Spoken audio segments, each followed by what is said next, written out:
back to another episode of Soul Exp The Podcast. What's going I'm your on? co-host Daniel alongside Jamell, who's just been anxious to speak apparently. But how you doing, Jamell? How you doing? How you doing? I'm doing good, man. I'm just excited. I'm just happy, man. Just life is going great. You know, I'm grateful every day for everything we get to do and for the opportunities and the vibe we get to bring people every day, man. So I'm happy to be with you, man. You very intimate with the camera. You just staring to people at home. Hey, man, I'm just, hey, feel this, man. You know what I'm saying? But yeah, man, I'm happy to be here with you too, bro. Appreciate it. Always a pleasure, man. Always a pleasure. Always a pleasure. So, Jamell, how's your week been so far, man? Hey, man, it's been good, man. It's been busy. It's been productive though. I'm supposed to be going out of town soon. I'm going to Florida. What you gonna be doing in Florida? Family trip. We're going to Orlando. Oh, So, Disney yeah. World? So you are going to Disney World? Nah. I don't know. Maybe they might because, you know, my little brother's going to be there. But, you know, I haven't been there forever, though.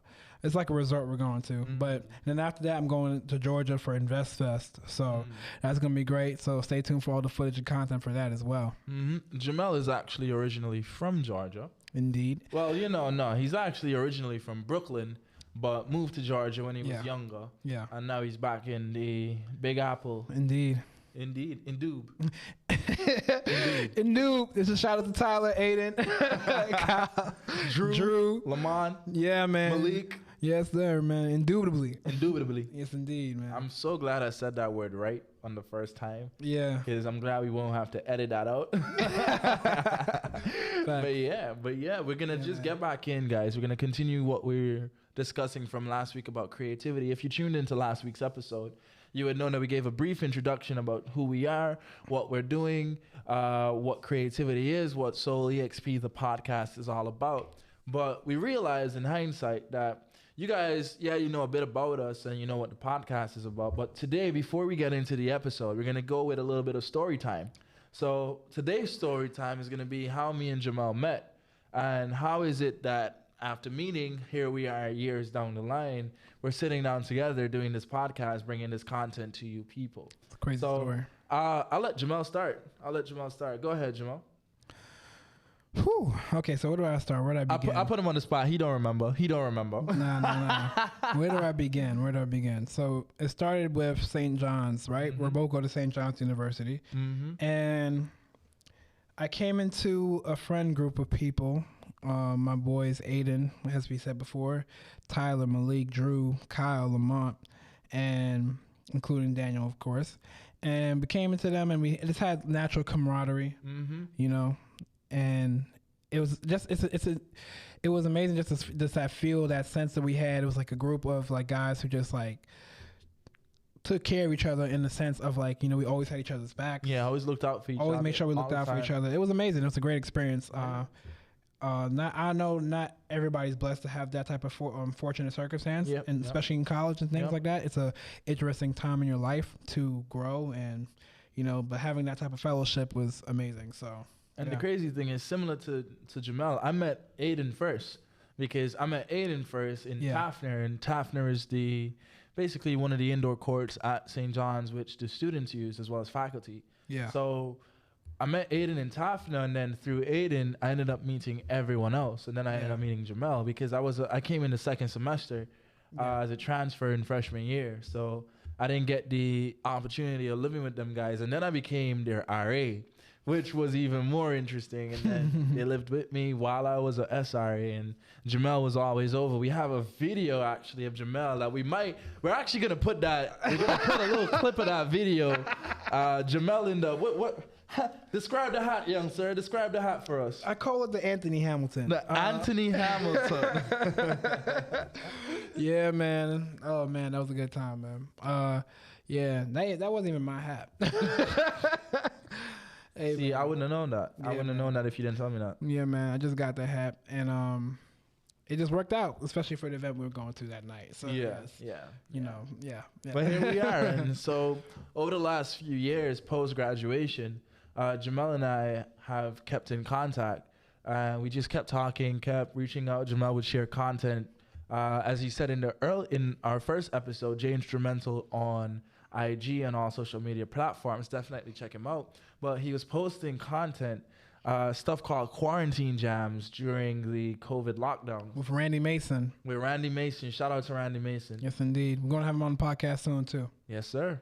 We're looking forward to having you, Randy. Yes, indeed. But through there, continuing and just talking about vision and what we're trying to do and purpose. And if you guys haven't realized this yet, we're not only are we very close, but I feel like God puts people in your life for certain reasons. Indeed. And if you had told us 6 years ago, that 2016, 2017, if you had told us that here we would be years later hosting a podcast together. That was good, man. We probably wouldn't have believed if anyone had told us that, because life takes you in such different directions. Yeah. But here we are today. And we guys hope you enjoyed the brief story time. But with that being said, sir, it's your first move, brother. Go ahead. What you going to do? You going to go E5? I'm going to go E4. E4? Oh, yes, excuse me. All right. Well, I'm going to respond in kind check. So here you go, good sir. Okay. E5? E5.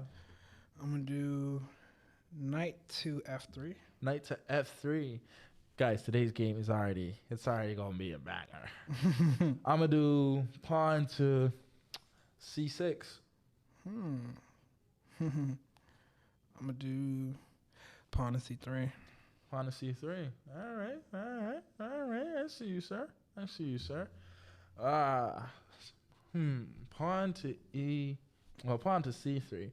This is very, very interesting. Jamell is starting out the game very hot, people. I'm letting you know. He's been cooking for the last few days, actually.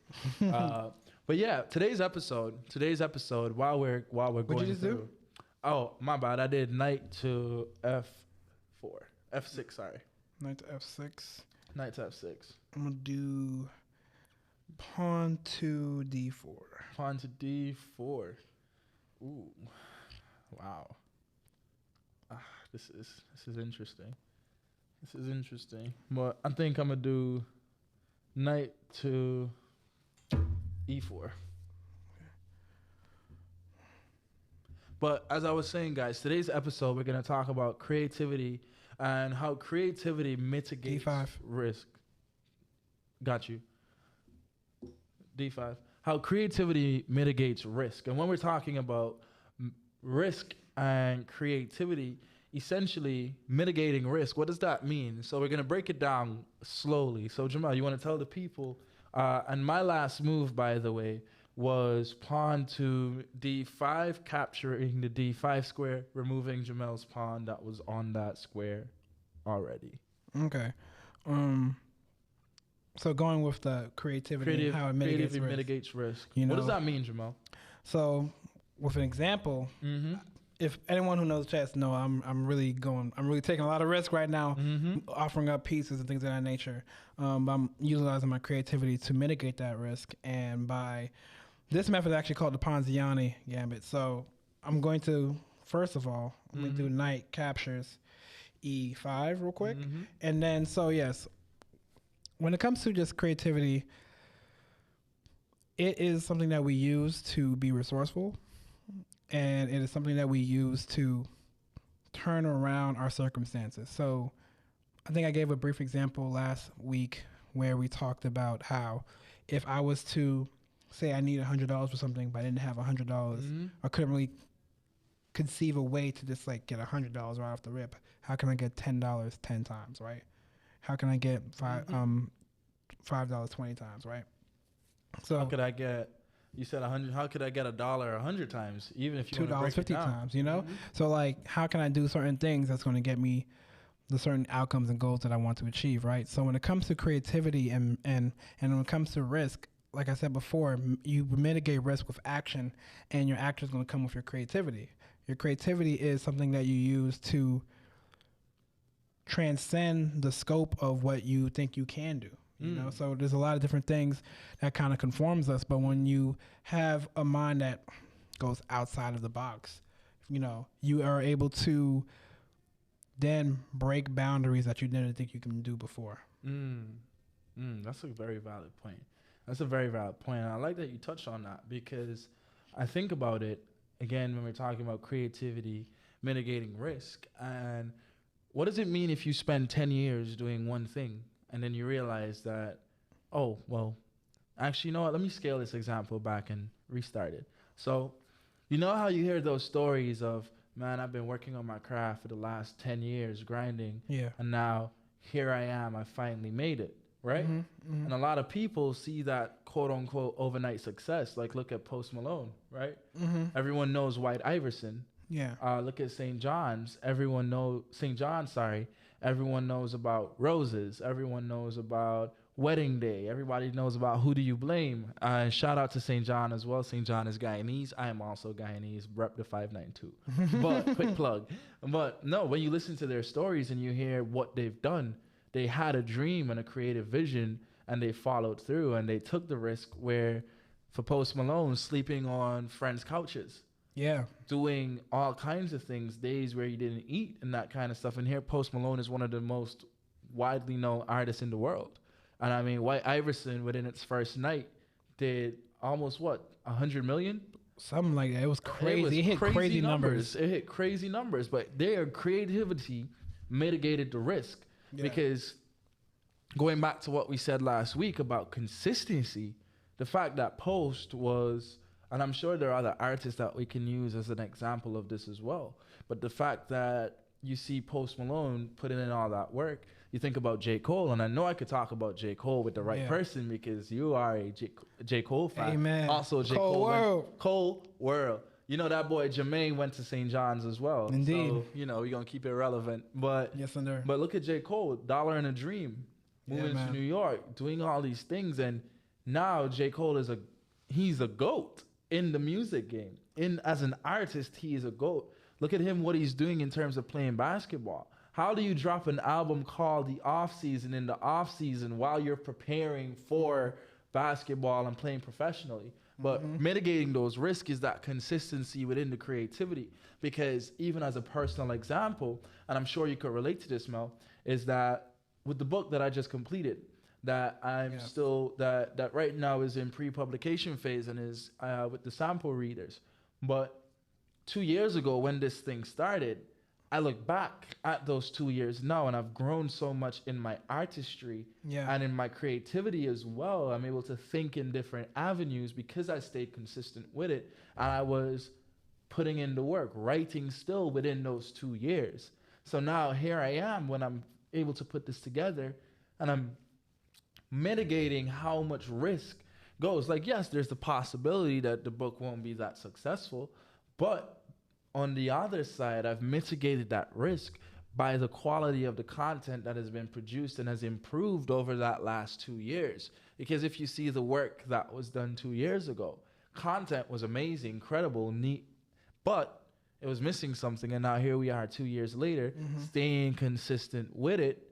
And that creativity is mitigating the risk of this not being successful. What do you think? I completely agree with that because, again, like you said, you took action. And then one thing that's important is that you was consistent and you didn't necessarily was like too focused on the outcome, but you was more focused on the little things, the things that's going to take it step by step, making sure that the quality and the content was where it needs to be for it to really get the impact that it needs to be. And that's what's going to really come in when the outcome, like the main priority outcome that you're looking for is like is a byproduct of what you're trying to do.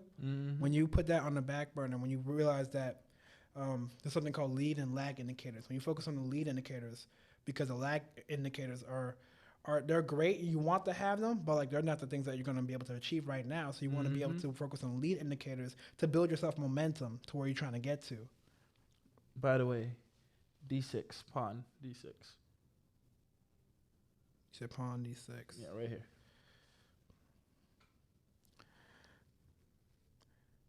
Bishop to B5. Bishop to... Check. Bishop to G5. B5, sorry. Check. Sounds good. I like it. But yeah, so when it comes to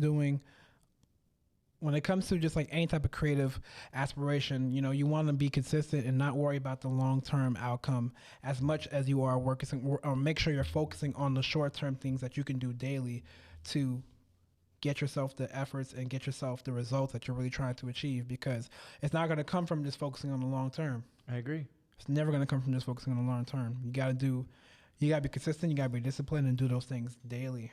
You know? And that's why I say creativity is a process. And in the meantime, Jamell, Knight to C6. But creativity is a process. That's why you hear about the creative process. And a process means what? A journey. Yeah. And sometimes we get so caught up looking at what the end goal and the destination is. It's like, let's say it, right? Yeah, I want to be a millionaire. Yeah, I want to be a platinum selling artist. I want to play the violin at the Lincoln Center. Yeah, I want to do all these things, but you're thinking about the long term. But at the same time, the journey of 1,000 steps begins with the first steps, and you don't get from step 1 to step 1,000 without taking a step. So if you think about 1 to 1,000, we think so much about getting to 1,000, but how do you get to 1,000? And it's by taking a daily step every day. And I know you're a firm believer in that, where you set aside an hour every day to work on something that is indulging your creativity. So what does that look like? For me, what that looks like is either, say I'm working on content that I post on social media. So that's me getting to play music and getting to just really adapt myself and immerse myself in that creativity. And or sometimes just I have my piano, I have a Nord, I set that up, and I just sit there and just play music for like an hour. You know, it's almost meditative. It's really refreshing, and it also helps me just like get back into the zone of a lot of different things in my life and what I got going on. It kind of clears the head a little bit. You know, for me, music is my way of being able to. I heard this one quote, and I heard it from this guy named Clark Beckham. He's a very, very, very talented musician. And he was speaking about how he said, prayer is when you talk to God, meditation is when you listen. But with piano, I can do both. For me, it's just music in general. Music is when I can do both, you know? And that's what I kind of take it as. And so when it comes to just creativity and just having that type of hour and that type of space where I get to be free in my creativity, really immerse myself, really be in the presence of my art, you know, that's what's important to me. Brother, as you're talking, I love what you're saying, and it's so, I think it's so important sometimes for us to take account of these things, because for so long, when you think about, for me, I know, especially as a writer, I look at the stuff that's been created. And I'm looking at these artists and these writers who, again, it seems like they were an overnight success. But then you go back and you look at their catalog of work, and it goes back to what we said last episode about what does it take to be considered an expert in your field.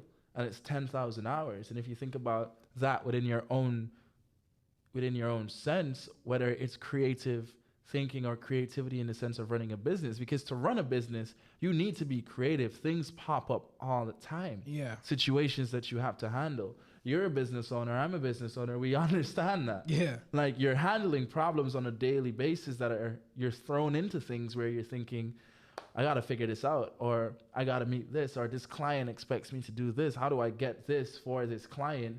And you're trying to figure that out. So it is creative thinking. Also, brother, if you take a look at the board. What do you think? What do you notice in terms of setup with your king with king and queen? What about it? What do you notice? They're the same way.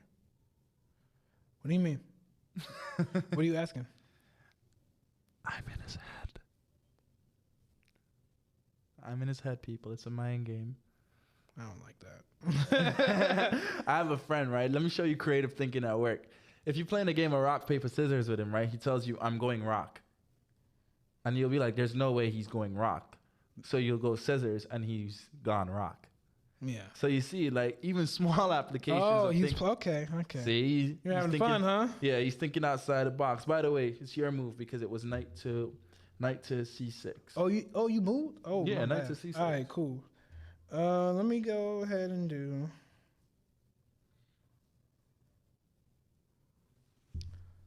I'm gonna go ahead and do pawn to F4. Pawn to F4. All right. I like that. I respect it. It's respectable. Respect. You know, A little sign. Nah, but Jamell, you're right. And I think that the more and more as we get into this podcast, people, you're going to see what it is exactly that we're trying to convey in terms of creativity as we have more guests on as well. But, excuse me, in terms of creativity mitigating risk, I want you guys to think about something, right? I want you guys to think about something. At one point in your life, if you were an athlete at any point in your life, do you remember the first game that you ever played as an athlete, right? Mel, have you played sports?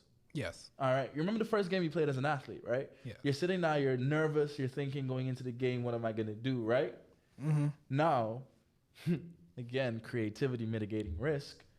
People don't think of practice as creativity. Now, when you're practicing, you're honing your craft and developing your creativity because now you understand, let's say basketball, for example. Yeah.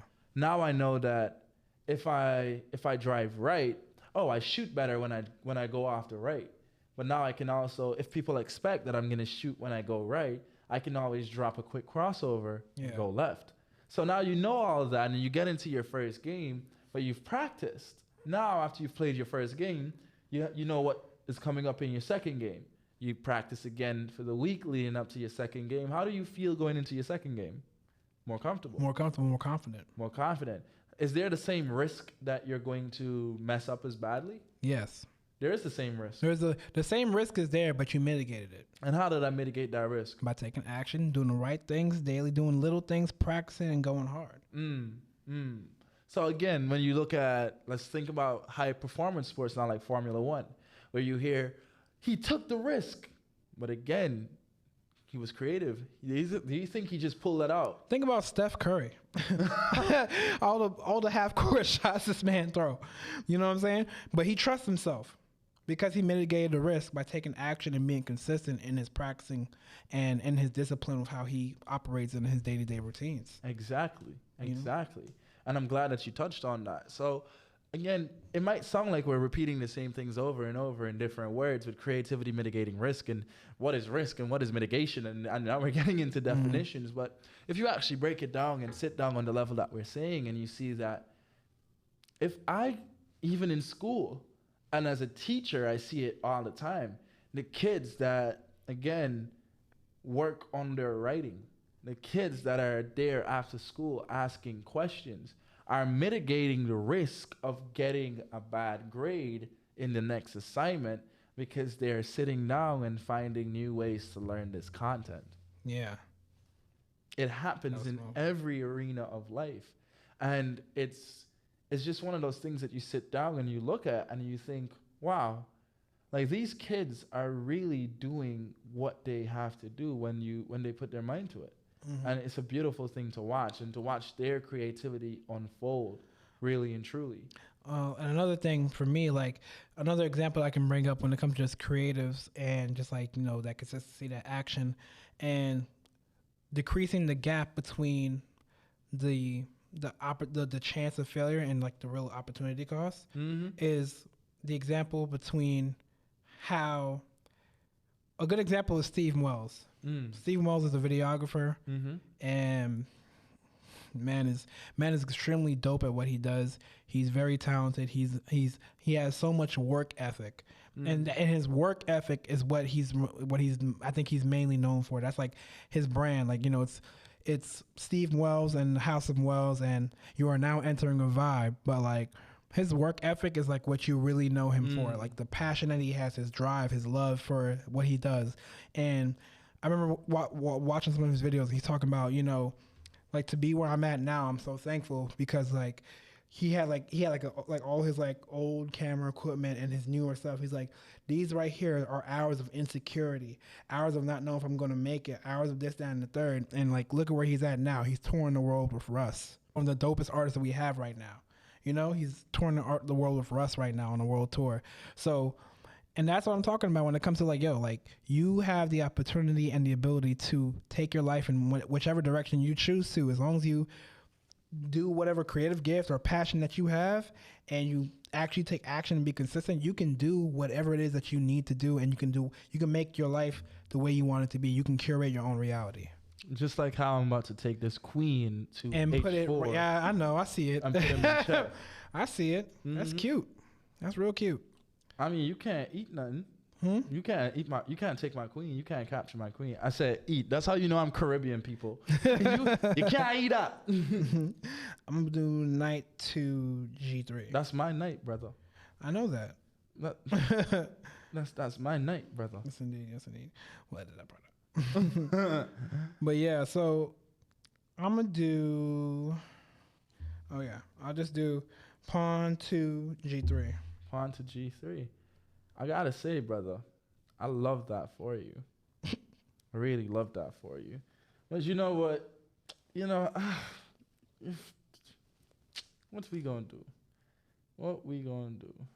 Mel trying to set me up, people. I see it coming. I smell the rat. I smell the rat.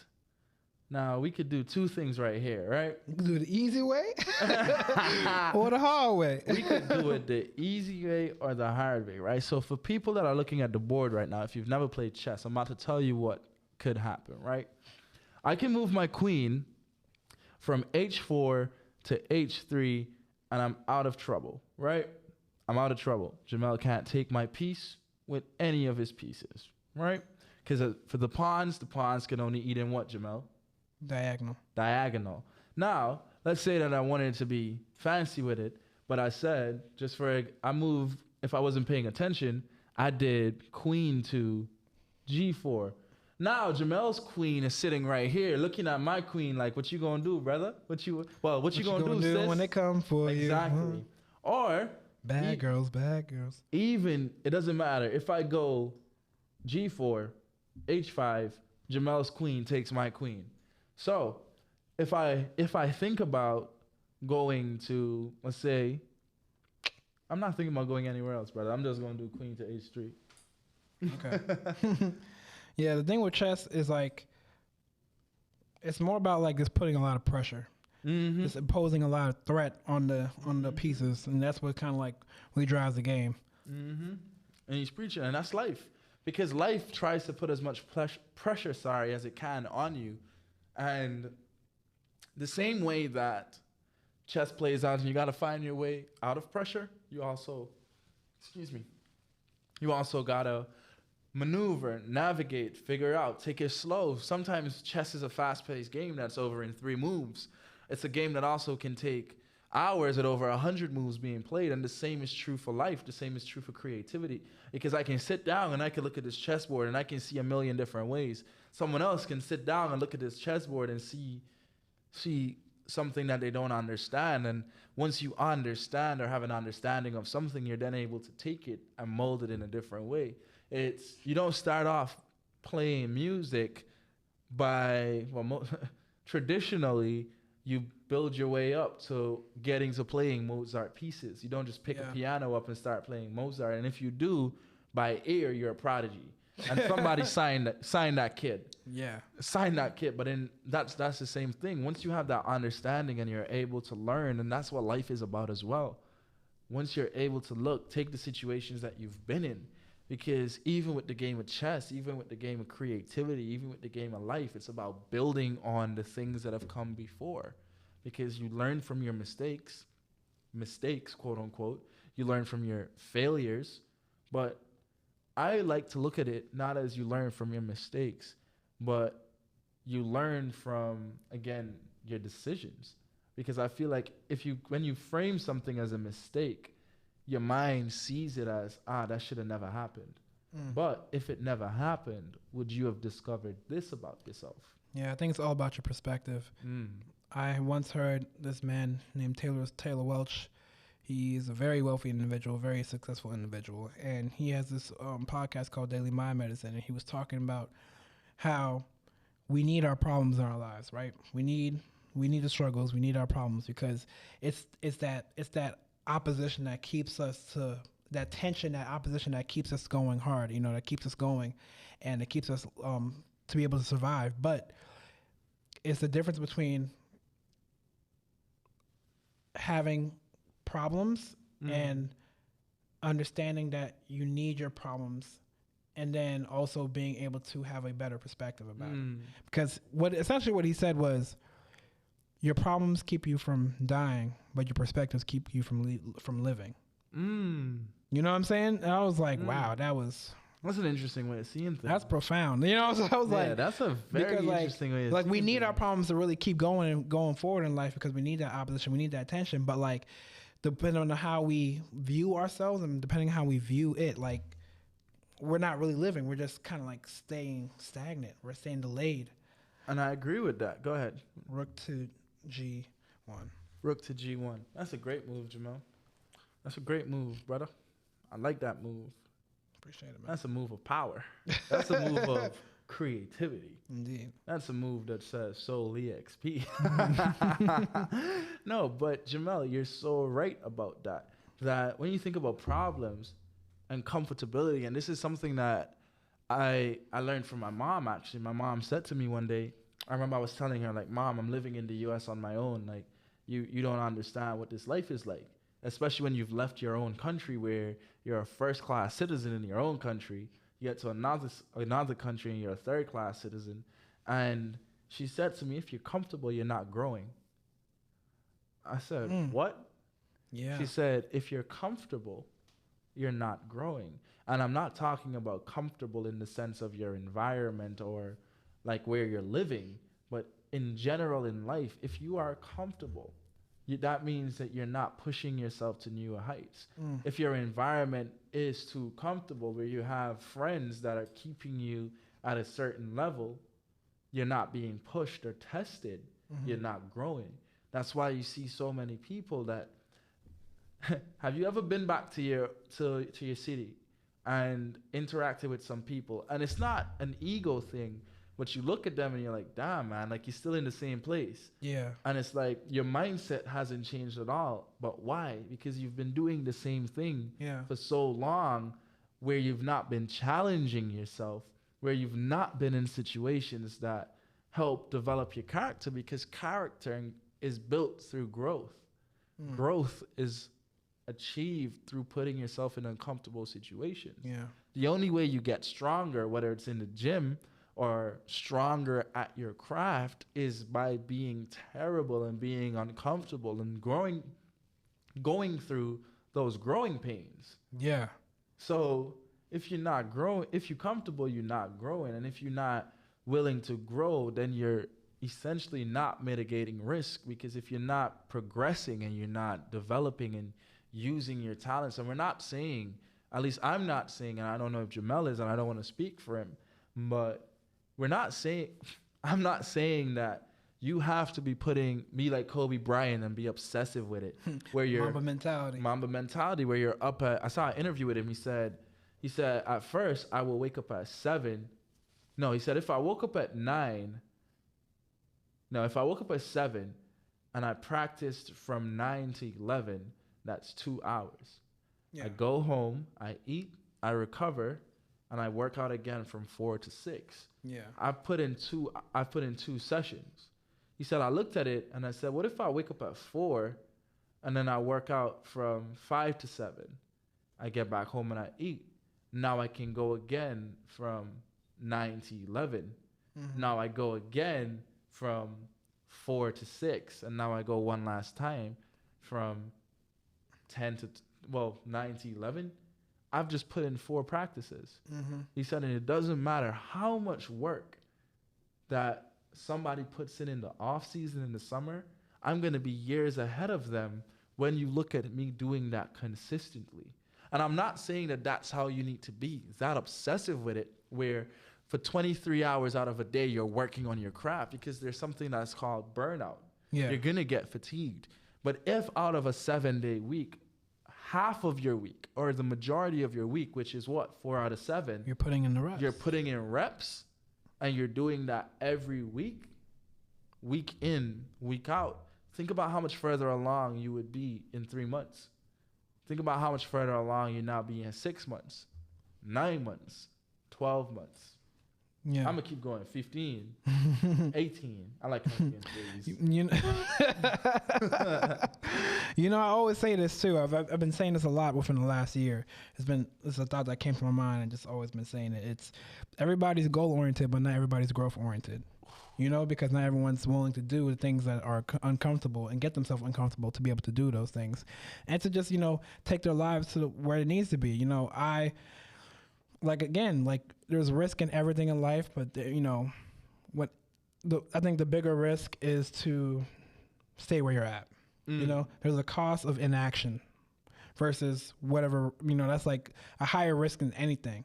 Yeah. You know, you don't want to stay where you're at, because the opposite of action is not inaction, it's delay. You want to keep delaying yourself in life. So with that being said, man, we're going to wrap up this episode, man. We're going to wrap up this episode. Wow. Great content today, Jamell. Yes, indeed, wow. Man. I like what you said. That was profound, man. That was real profound. Well, guys, we hope you guys enjoyed today's episode. And if you have any questions, well, what specifically did you think about? That's what I'm going to ask. What did you think about? What stood out from what we said today that you either agree with, disagree with, you think that we have no idea what we're talking about? Let us know. Feel free to let us know. In the comments. Definitely let us know in the comment section, and we're going to be there. We're going to have some replies for y'all. Yes, This ain't that. We will reply. Yes, we love feedback. Come on. We talk over here, man. And also, you know what? Let us know what you think our next move should be in the comments. I agree. Let us know what your next move going to be. For what's my next move? Because I think it is my move, right? No, it's my move. You move bishop to G. No, rook to G1, right? Yeah, so what is his next move going to be? What should my follow-up, my counter move should be? Let us know. All right. Thank you, guys. Indeed. Enjoy the rest of your evening. Stay good. Stay well. Live a purpose-filled life. Stay creative, folks. Stay creative. Indeed. Jamell and Daniel, out. We out.